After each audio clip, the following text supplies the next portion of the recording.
Most energetic therapies are light-based, lacking the genetically transformational aspect of sound. Compared to sound, light is superficial. Light is thought, form; sound is being, essence. Light diagnoses, sound restores. Light treats, sound heals. Light is concerned with information, whereas sound is about transformation.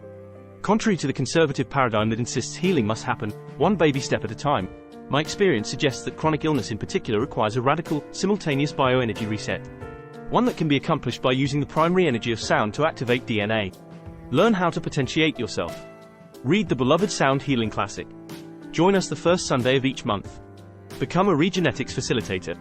Please help share the good word. Learn more at phoenixregenetics.org.